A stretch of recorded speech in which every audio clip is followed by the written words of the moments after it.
să știți că n-am de ce să spun că am nemulțumiri vis-a-vis de constructorul bulgar. Știți că există o asociere pe lotul 2 bulgaro-română și lucrurile pe care am transmis această nemulțumire, că nu este mobilizarea pe care mi-aș dori eu pe acea bucată și că dacă vor să continuăm colaborarea, trebuie să schimbe abordarea. Pentru că nu accept și nu va accepta CNAIL-ul să nu se respecte termenul de 20 de luni, dacă nu mă înșel, pe locurile și 1 și 2 de pe A7. Iar mobilizarea în acest moment lasă de 2. Sigur că au fost probleme cu gropile de împrumut, cu atât pe lotul 1 cât și pe lotul 2, probleme care par a fi depășite, dar probleme care, pentru cei care au elaborat studiul de fezabilitate și proiectul tehnic, vor avea consecințe pentru acești oameni.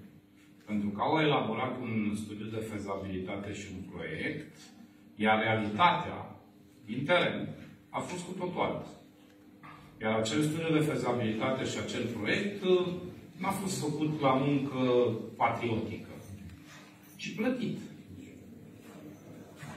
Așa că cei de la drumuri, cei de la CNAIL, în perioada următoare, vor încerca să recupereze aceste pierderi pe care le are statul român, până la urmă, din cauza elaborării studiilor de fezabilitate și a proiectului.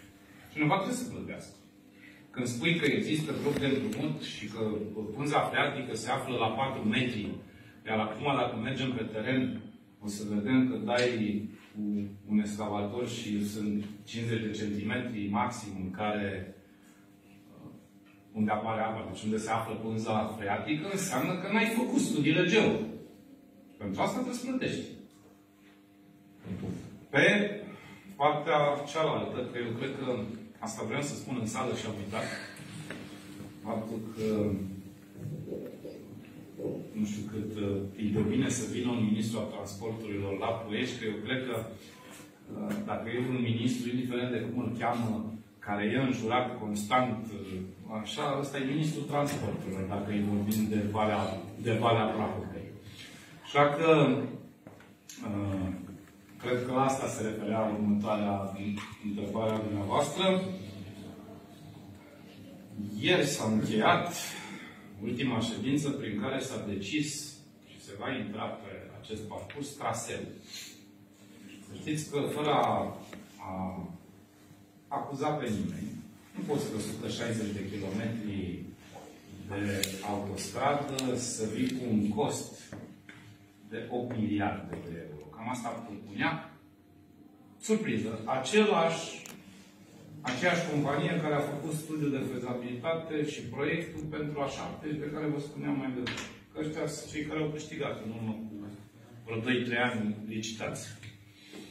Și au propus un traseu cu care eu cred că nu avem cum să fim de acord pe 160 de kilometri să ai un cost de 8 miliarde, pentru că nu poți să acoperi nici măcar din fonduri europene aceste costuri. Și atunci am cerut în urmă cu câteva luni să refacă, să încerce totuși să găsească soluții mai realiste, nu de la Comarnic chiar să începi sau nu de la Ploiești, ca să fiu mai exact, să vii cu propuneri, cum era propunerea inițială care să presupune tuneluri, inclusiv pe zonă cât de câmpie. Sigur că ajung la 8 miliarde de forma asta. Și au venit cu o propunere pe care o să o prezentăm în public în zilele următoare, pe care CNAIL a acceptat-o, care are ca și cost la jumătate, 4 miliarde, care, așa cum am spus, va fi prezentată și care speră să rămână finală. Iar un lucru bun pe care țin să-l anunț este că, sigur că în zona de Brașov, pe capătul celălalt, în toamna aceasta sunt mai mult decât convins că cei de la CNAIL vor putea să scoată la licitație primul tronson, dar dinspre Brașov, în zona Codlea, Cristian Ghimba. Știți că acolo e un lot care face legătura între diverse lucrări de infrastructură. Acolo lucrurile sunt terminate și se poate scoate la licitație. Pentru celelalte lucrări, există parteneriate cu administrațiile locale, vorbim de centurile de la Comarnic și de la Sinaia. Mulțumesc. De la Azuga. Da? Mulțumim.